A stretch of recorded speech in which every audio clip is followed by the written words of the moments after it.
Before the world stirs, before sunlight touches rooftops and voices rise, there is a moment that belongs entirely to you. Most men do not see it.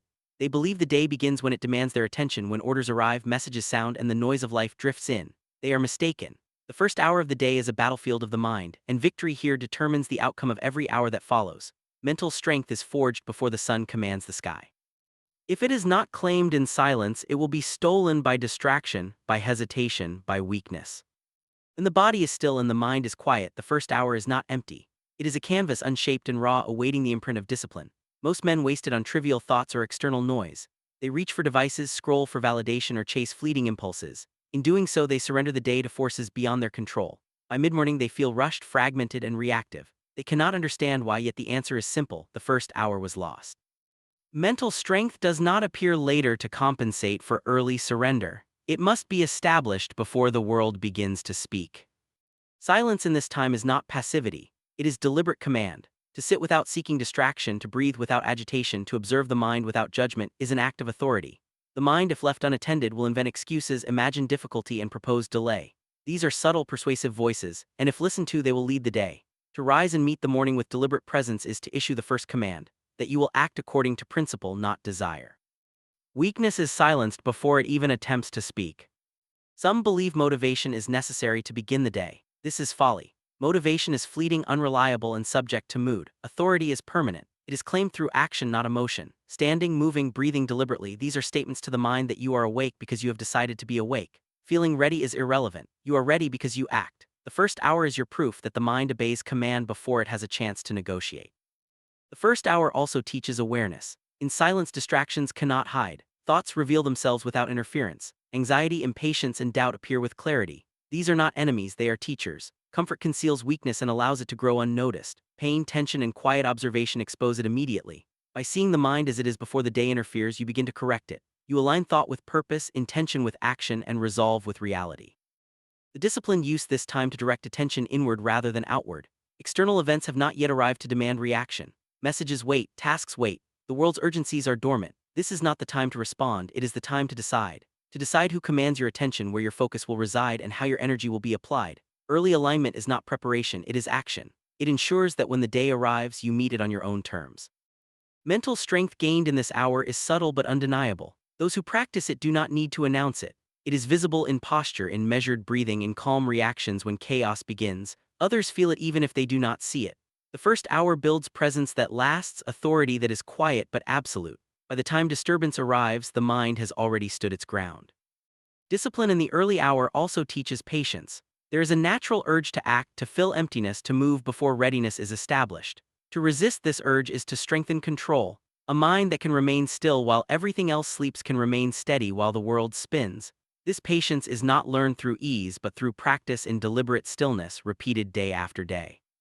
Many fail to see the subtlety of this victory. They imagine that action must be noisy, that strength must be visible. The first hour is neither loud nor dramatic. It is a quiet assertion of command, an invisible victory that accumulates power over time.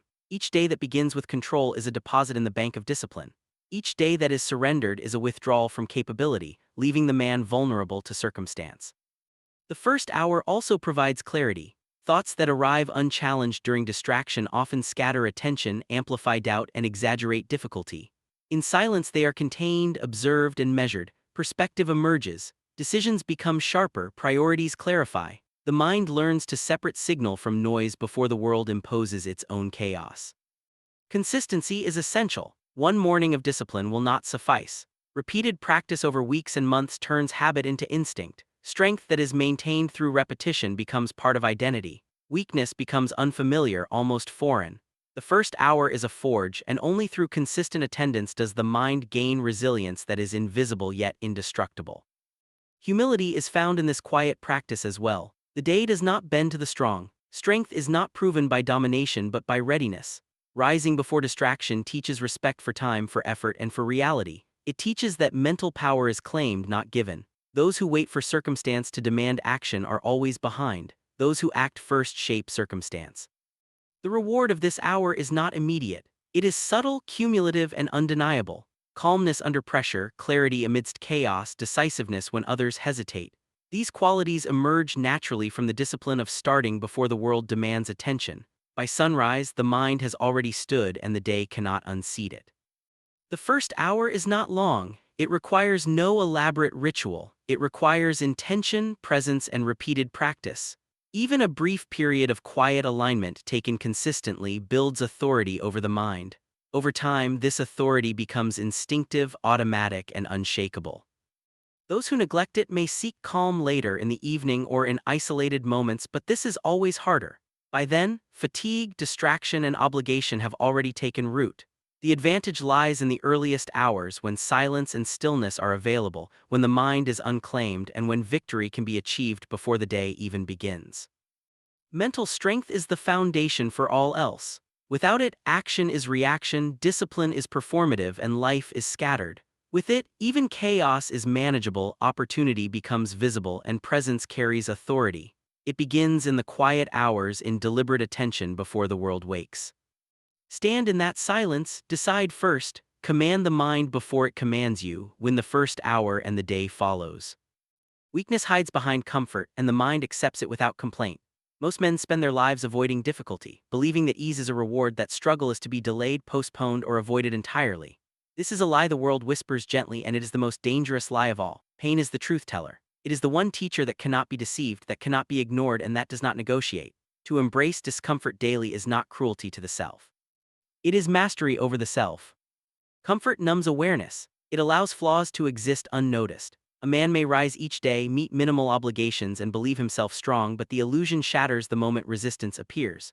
Without challenge, courage is never tested, patience is never stretched, and the mind grows fragile. Discomfort exposes what comfort hides. It forces the mind to confront weakness before the world demands its reckoning. In pain, the truths that would have remained buried emerge plainly, and the disciplined learn to see without flinching. Daily confrontation with difficulty sharpens resolve. Each chosen challenge is a lesson in endurance, a rehearsal for crises that will come unbidden. When a man practices discomfort, he does not suffer aimlessly. He trains his mind to remain steady, to persist even when every instinct cries for retreat. Mental strength is not born in ease. It is forged in struggle, in the friction between desire and principle, in the repeated refusal to surrender to comfort. Many fear pain because it is immediate and undeniable. They imagine it will break them. What they fail to see is that untested weakness always breaks first. Pain reveals fragility, yes, but it also provides opportunity. It shows where improvement is needed, and it allows correction before calamity. Avoided hardship always returns, often magnified in the form of regret, failure, or humiliation. Choosing discomfort early and deliberately prevents these greater defeats. The mind that embraces daily difficulty learns to differentiate between what is trivial and what is essential. In suffering, attention narrows, awareness sharpens, and purpose becomes clear. The trivial concerns that so easily occupy comfort-driven minds vanish in the presence of challenge. Pain teaches prioritization. It teaches the mind to conserve energy, to focus on what must be done, and to ignore what merely distracts. Comfort does the opposite. It encourages scattering, indecision, and the illusion of productivity. Discomfort also builds patience. When the body strains, when the mind resists, when every impulse is to quit, endurance becomes practice. The mind learns that resistance is temporary, that persistence carries the day. Comfort, by contrast, breeds impatience. It convinces a man that the absence of struggle is a norm and that any difficulty is an anomaly. When trouble inevitably arrives, the untrained mind collapses, unpracticed in perseverance. Daily confrontation with hardship inoculates the spirit against chaos. Pain in its purest form is honest. It does not flatter, it does not deceive, it speaks plainly: this is your limit, either rise above it or you will remain beneath it. Comfort, on the other hand, masks weakness. It whispers that delay is acceptable, that postponement is safe, that avoidance carries no consequence. This deception weakens the mind quietly, invisibly, until strength is needed and none remains. Choosing discomfort is a form of honesty with oneself. It says, I will see clearly, act decisively, and face reality without flinching. Daily hardship also cultivates courage. Each time the mind persists through resistance, it internalizes a subtle truth: fear does not dictate action. The disciplined learn to respond to challenge, not react to anxiety. Courage is not the absence of fear, but the mastery of it. Without practice, courage is theoretical, spoken of but not lived. Through daily discomfort, courage becomes instinctive, not aspirational. Those who live comfortably often become reactive. Small problems feel overwhelming because the mind has never exercised authority over resistance. The habitual pursuit of ease trains dependence on external conditions. Conversely, the mind strengthened by deliberate difficulty acts first and evaluates later. It does not require perfect conditions or fleeting motivation. Action is not negotiated with fear, it is commanded by principle. Daily exposure to challenge also refines judgment. Pain and struggle illuminate consequences with clarity. Decisions taken under mild discomfort are rehearsals for decisions taken under real duress. The mind that has been practiced in difficulty calculates, observes, and acts with precision. Comfort leaves the mind untested, and when testing arrives, mistakes are costly. There is also humility in embracing pain. Effort exposes the limits of strength, patience, and knowledge. A mind that confronts its own insufficiency repeatedly becomes realistic, disciplined, and adaptable. Arrogance cannot flourish when daily discomfort is a teacher. Comfort, conversely, inflates pride. It convinces the untested that capability is inherent, not developed. The body and mind are inseparable in this training. Enduring physical discomfort, controlled, deliberate, and consistent, teaches obedience to principle rather than impulse. The nervous system learns restraint. The mind learns clarity. Motivation becomes secondary because action has become habitual, obedience automatic. Strength is no longer a matter of mood or desire, it is a matter of structure and practice. Consistency compounds. Each day of deliberate struggle strengthens neural pathways, habits of attention, and patterns of endurance. Small hardships repeated over time accumulate into unshakable mental resilience. The weak hope for sudden awakening or rare inspiration. The disciplined rely on daily practice, knowing that strength is built quietly, invisibly, and persistently. Finally, embracing discomfort daily creates freedom. The mind trained by challenge is no longer captive to circumstance. Chaos does not scatter it, adversity does not surprise it, pressure becomes manageable because it has been encountered voluntarily. The weak live within conditions, subject to the ebb and flow of ease and fortune. The strong carry their command everywhere because they have chosen struggle first before it was demanded. To ignore daily discomfort is to invite weakness. To confront it is to forge resilience. Pain chosen is the tool of clarity, courage, and control. It reveals what is hidden, strengthens what is fragile, and prepares the mind for what must inevitably arrive. Endurance is not sought for glory or recognition, it is sought for mastery. The man who meets difficulty each day becomes unshakable when the world finally demands it. Seek discomfort deliberately, and the mind learns to be relentless. Thought is the battlefield where victory is either claimed or lost. Many men believe strength exists only in action, in motion and visible effort, yet the mind dictates whether that action will be decisive or weak. Control of thought precedes all mastery. Without it, the body obeys impulse, fear, and fleeting desire, and the spirit fragments. Discipline is not merely in what is done, it is in what is chosen to be thought, in what is allowed to linger, and what is discarded before it takes root. The first lesson is awareness. The mind is restless by nature. Left unchecked, it multiplies doubt, exaggerates fear, and invents excuses. Comfort encourages indulgence in these distractions. Weak men listen, believe, and follow these thoughts without question. They allow hesitation to grow, to spread, to direct action. The disciplined man observes these intrusions without surrender. He names them for what they are: temporary, deceptive, irrelevant to purpose. Awareness is not passive observation, it is recognition with judgment. Next comes the practice of choice. Thoughts arise naturally, but the mind does not need to follow them.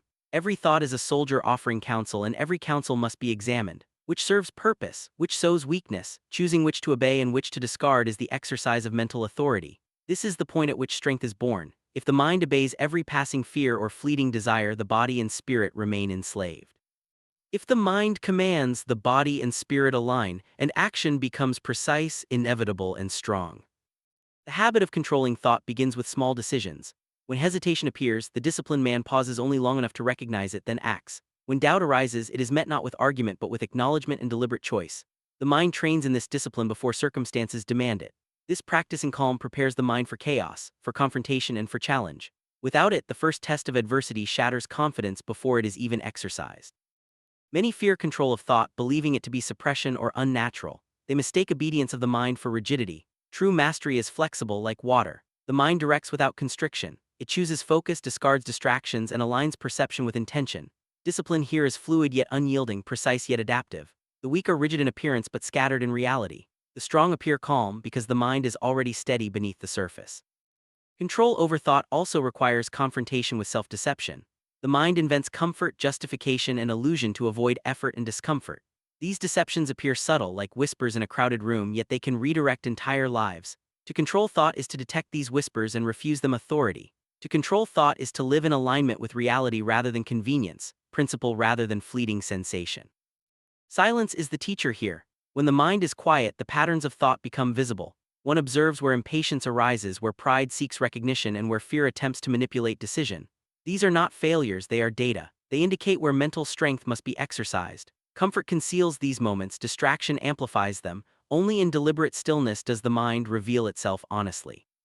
The mind, once disciplined, shapes reality. Action follows thought, decision becomes rapid because deliberation is already internalized. Hesitation fades because the mind has been trained to recognize, evaluate, and command before doubt can spread. Fear becomes informative rather than directive. Discomfort becomes a signal rather than a barrier. Without command over thought, the body and spirit remain reactive, prey to circumstance and chance. With it, they become instruments of intention. One cannot ignore the role of repetition.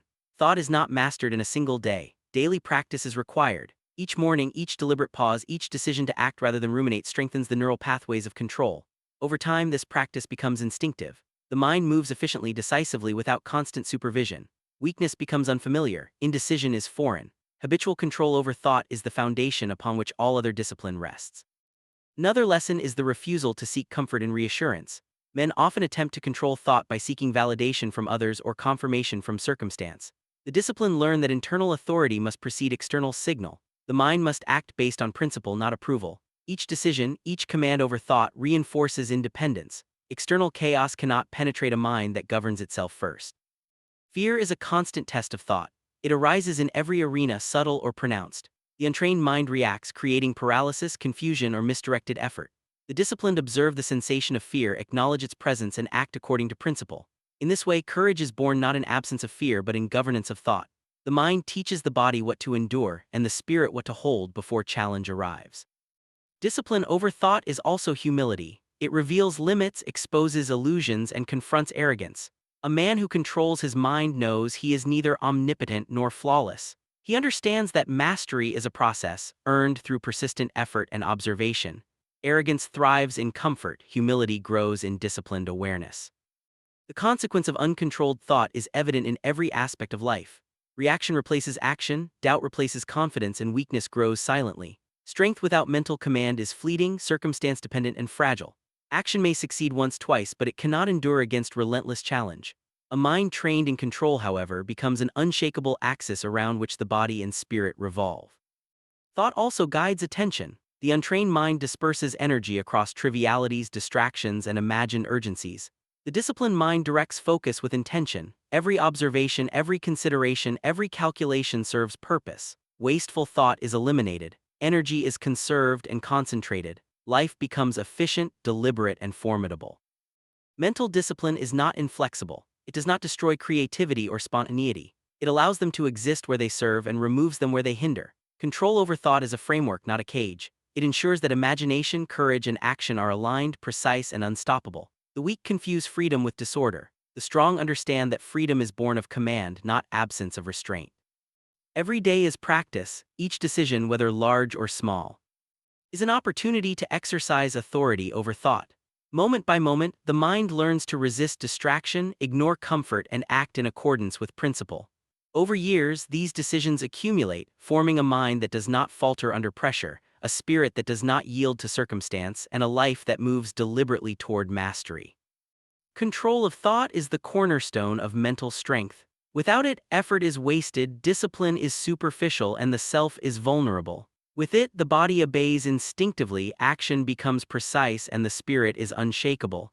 Mastery of the mind precedes mastery of all else. Observe, choose, command. Thoughts are not to be followed, they are to be led. Silence is not emptiness, and stillness is not inactivity. Many men mistake quiet for weakness, for passivity, for the absence of power. They are wrong. The mind, like steel, is shaped in the absence of distraction. Clarity does not emerge from noise, it emerges from observation, reflection, and focus. To embrace silence and solitude is to allow the mind to sharpen itself against its own edge, to see the truth without interference, and to act with precision when the world finally demands it. In a noisy world, few men know how to be alone with thought. Even fewer know how to use that alone time to observe themselves. The majority fill their hours with talk, with devices, with movement that has no direction. They believe that being busy is the same as being strong. It is not. Strength arises when a man can sit with himself, undistracted, watching the mind, testing the spirit, and preparing the will. This practice of stillness is not indulgence, it is training. Silence forces the mind to confront itself. Without constant external input, thoughts rise unfiltered. Doubt appears, pride asserts itself, fear whispers its lies. These are not enemies, they are mirrors. To observe them without panic, without avoidance, is to learn where weakness resides and where discipline must be applied. In the presence of silence, illusions are exposed, and the man who can endure this exposure without flinching gains insight into his own nature. Solitude amplifies awareness. When there is no distraction, perception becomes sharper. Subtle patterns unnoticed in noise reveal themselves. Small habits that weaken resolve, fleeting impulses that betray focus, and unseen tendencies that compromise action all come into view. The disciplined use solitude to study themselves with the same rigor they would a blade or a technique. Observation becomes practice. Awareness becomes preparation. Many men fear solitude because it shows them what they are. The weak imagine only isolation, loneliness, and emptiness. The strong understand that isolation is a tool. It is a place to confront weakness before the world imposes it. It is where clarity is found, where patience is trained, and where decisions can be made without the interference of desire, opinion, or fear. Solitude is not punishment, it is opportunity. Silence also cultivates patience. The mind, when left uninterrupted, learns to wait, to measure, to endure without agitation. Impulsiveness fades because the practiced observer understands that action must follow clarity, not haste. The restless mind is dangerous. It moves before reason, reacts before principle, and allows chance to dictate outcomes. Stillness trains the mind to be deliberate, steady, and unshakable. Observation without reaction is essential.